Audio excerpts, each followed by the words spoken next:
उत्तर प्रदेश की योगी आदित्यनाथ सरकार का रविवार को मंत्रिमंडल विस्तार होगा। उत्तर प्रदेश सरकार की मंत्रिपरिषद का विस्तार का शपथ ग्रहण कार्यक्रम राजभवन के गांधी सभागार में शाम 5:30 बजे होगा। राज्यपाल आनंदीबेन पटेल के करीब 2 बजे गुजरात से लखनऊ लौटने पर राजभवन ने इसकी सूचना जारी कर दी। इसके साथ ही राजभवन में मंत्रिमंडल विस्तार की तैयारी ने गति पकड़ ली है। उत्तर प्रदेश की योगी आदित्यनाथ सरकार के राजभवन में होने वाले मंत्रिमंडल विस्तार में 7 मंत्रियों को शपथ दिलाई जाएगी। इनके नाम लगभग फाइनल हैं। उत्तर प्रदेश में लंबे समय से चल रही योगी आदित्यनाथ मंत्रिमंडल के विस्तार की चर्चा पर आज विराम लगेगा। जून तथा जुलाई में चर्चा ने जोर पकड़ा तो अगस्त के अंतिम हफ्ते में मंत्रियों के नाम के साथ ही शपथ लेने की तारीख भी तय होने लगी थी। मंत्रिमंडल विस्तार में एक ब्राह्मण जितिन प्रसाद के अलावा 6 नेताओं को शपथ दिलाई जाएगी।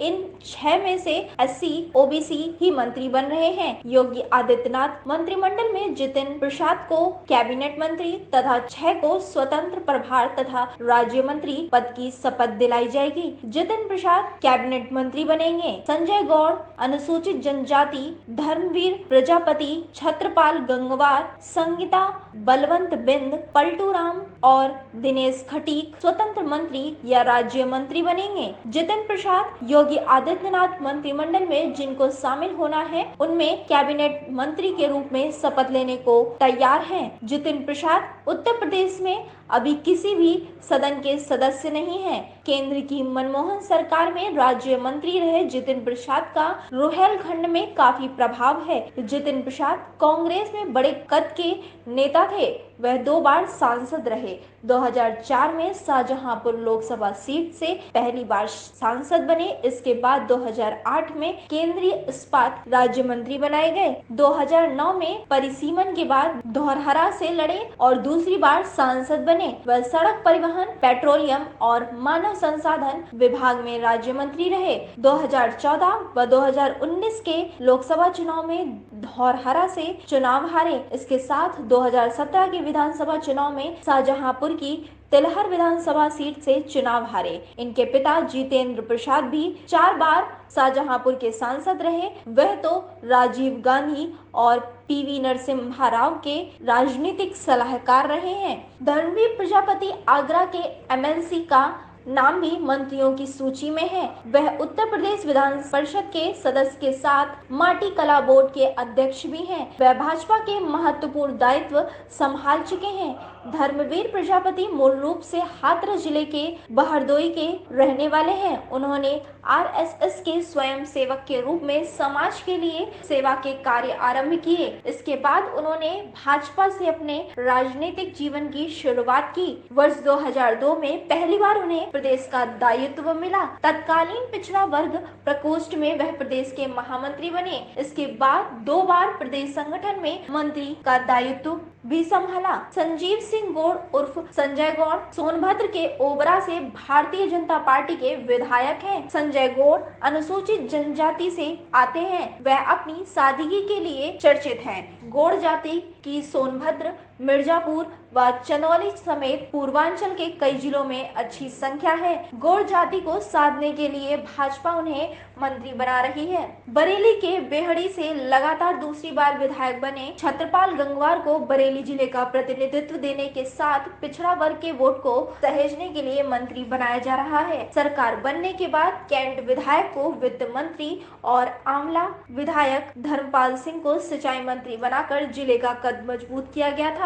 इसके बाद दोनों से इस्तीफा ले लिया गया था। छत्रपाल गंगवार पिछड़ा वर्ग से हैं। राष्ट्रीय स्वयं सेवक संघ में उन्होंने लंबे समय तक काम किया था। इसके बाद भाजपा में आए। चुनाव में उन्होंने सपा प्रत्याशी अता उर रहमान को हराया था। छत्रपाल गंगवार को मंत्री बनाकर क्षेत्र में पिछड़ा वर्ग को साधने का प्रयास होगा। बहेड़ी, नवाबगंज, भोजपुरी और आंवला क्षेत्रों में पिछड़ा वर्ग से मंत्री बनाए जाने का सीधा प्रभाव जा रहा है। बेहड़ी का एक हिस्सा पीलीभीत संसदीय क्षेत्र में भी आता है। संगीता बलवंत बिंद निषाद समुदाय से हैं। वह गाजीपुर सदर सीट से भाजपा की विधायक हैं। वह पिछड़ी जाति बिंद समाज से आती हैं। वह पहली बार विधायक चुनी गई हैं। संगीता छात्र राजनीति और पंचायत की राजनीति से सक्रिय राजनीति में आई। संगीता युवा नेता है और करीब 42 वर्ष की हैं। पलटू राम योगी आदित्यनाथ मंत्रिमंडल में शामिल होने जा रहे भाजपा विधायक पलटू राम बलरामपुर की सदर सुरक्षित सीट से जीते हैं। वह राजनीति के अलावा खेती भी करते हैं और सादगी से अपना जीवन गुजारते हैं। गोंडा जिले के परेड सरकार गांव में जन्मे विधायक पलटू राम ने अवध विश्वविद्यालय से एमए तक की शिक्षा प्राप्त की। राजनीति में रुझान होने के कारण छात्र जीवन से ही समाज कार्यों में भागीदारी करते रहे। वह सन 2000 में सबसे पहले भदुआ तरहर क्षेत्र से सदस्य और जिला पंचायत के उपाध्यक्ष चुने गए।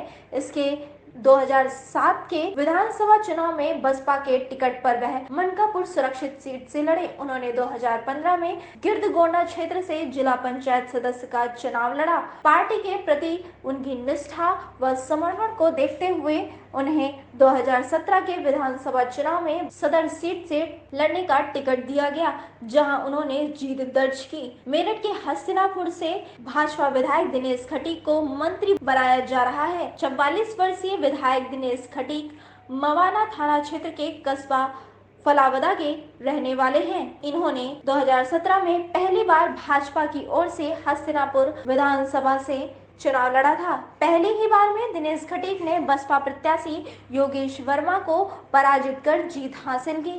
दिनेश खटीक शुरू से ही भाजपा में रहे हैं और संघ के कार्यकर्ता रहे हैं। इनके पिता भी संघ के कार्यकर्ता रहे। भाई नितिन खटीक जिला पंचायत सदस्य रह चुके हैं। विधायक दिनेश खटीक का फलावदा में ईंट भट्टे का व्यवसाय है। वह मेरठ के गंगानगर में रहते हैं। मनोनीत विधान परिषद सदस्यों के नाम पर भी मोहर लगेगी। मंत्रिमंडल में विस्तार को लेकर चल रहे कयास के कारण निषाद पार्टी के डॉक्टर संजय निषाद व उत्तराखंड की पूर्व राज्यपाल बेबी रानी मौर्य भी शनिवार से ही लखनऊ में डटी हैं। अभी तक इनके नाम की कोई चर्चा भी नहीं है। माना जा रहा है इनको विधान परिषद सदस्य मनोनीत किया जाएगा। रविवार को राज्यपाल के लखनऊ आगमन के बाद मनोनीत विधान परिषद सदस्यों की सूची पर भी मोहर लगेगी। इसमें कांग्रेस में भाजपा में शामिल पूर्व केंद्रीय मंत्री जितिन प्रसाद, निषाद पार्टी के राष्ट्रीय अध्यक्ष डॉक्टर संजय निषाद व उत्तराखंड की पूर्व राज्यपाल बेबी रानी मौर्य का नाम फाइनल है। चौथा नाम राज्यपाल आनंदीबेन पटेल के अनुमोदन के बाद तय हो जाएगा। अगर आपको हमारा वीडियो पसंद आया हो तो इसे लाइक करें, सब्सक्राइब करें और साथ ही बेल आइकन दबाना ना भूलें।